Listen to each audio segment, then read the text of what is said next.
नमस्कार दोस्तों, मैं डॉक्टर पी कुमार। मैं आज एक ऐसी बीमारी के बारे में बात करने के लिए आया हूँ जिससे लोग काफ़ी परेशान हैं, काफ़ी लोग संक्रमित हैं और अब ऐसी स्थिति आ गई है जिसमें लोग दहशत में आ गए हैं। जी हाँ, मैं डेंगू बुखार के बारे में बताऊंगा। इसलिए बताना ज़रूरी है ताकि इस अवेयरनेस से बहुत कुछ लोग अपने को एक अच्छा इलाज ले सकें, एक बचाव कर सकें और जिससे वो काफ़ी आसानी से वो स्वास्थ्य लाभ ले सकें। तो डेंगू बुखार डेंगू वायरस से संक्रमित मच्छर के काटने से होने वाली बीमारी है।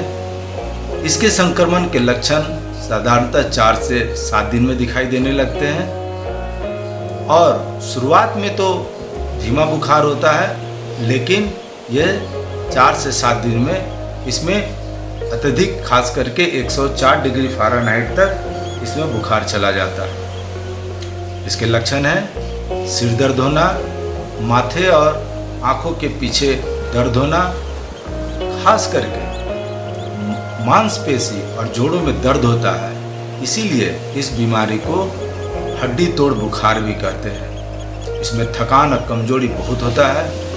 अगर समस्या ज़्यादा हो गई, बीमारी थोड़ी ज़्यादा बढ़ गई, संक्रमण ज़्यादा हो गया तो शरीर में लाल चकत्ते भी निकलते हैं। इसमें खाना खाने का मन नहीं करता है, मतली या उल्टी हो सकती है। ज़्यादा समस्या गंभीर मामलों में नाक से खून और मसूड़ों से खून भी आने लगता है।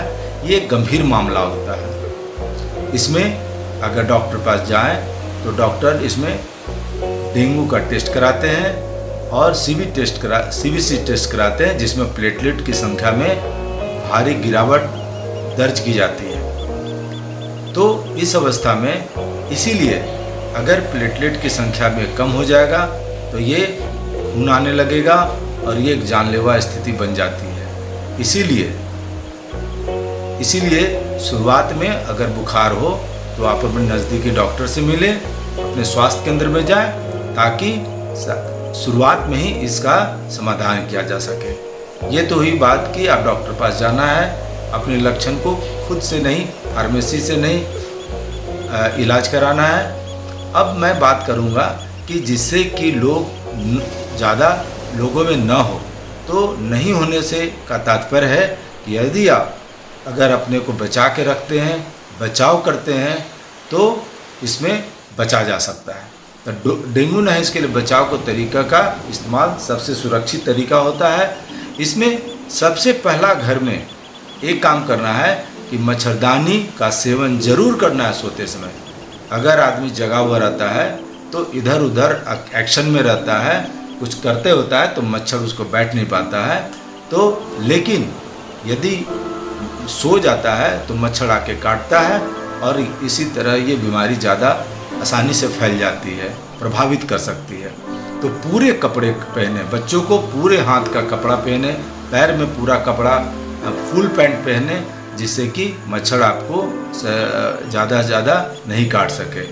अपने आसपास यदि जल की जमाव की स्थिति है तो इस पर ध्यान दें, उसमें केरोसिन डालें या कोई भी दवा है उसमें डाल दें। खास करके ब्लीचिंग पाउडर का इस्तेमाल करना चाहिए। तो ये हुआ बचाव की स्थिति।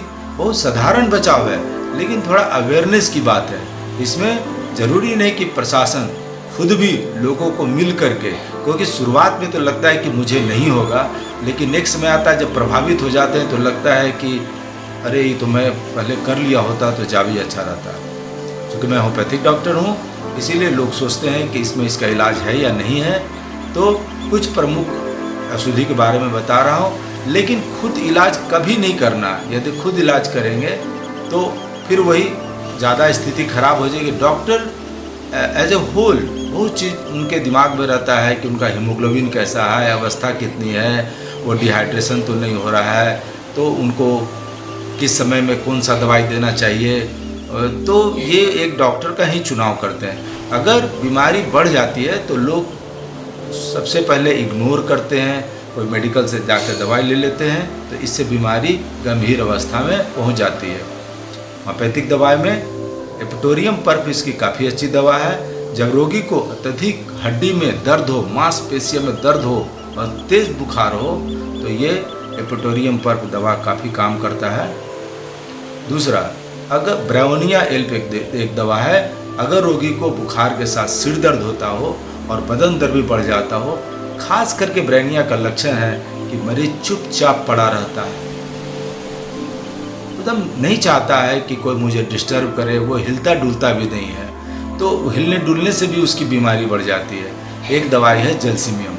जब कमजोरी, थकान, भारीपन, सुस्ती का अनुभव है, इतना सुस्त हो जाता है कि मरीज बेड से उठ नहीं सकता, आंख नहीं खोल सकता है, तो अगर ऐसी अवस्था में डॉक्टर जो है जैल्सीमियम का चुनाव करते हैं। दवा का पोटेंसी, दवा का डोज मैं यहाँ नहीं जानबूझ के बता रहा हूँ, क्योंकि लोग सेल्फ मेडिकेशन करते हैं और बीमारी बढ़ जाती है, डॉक्टर का विषय है।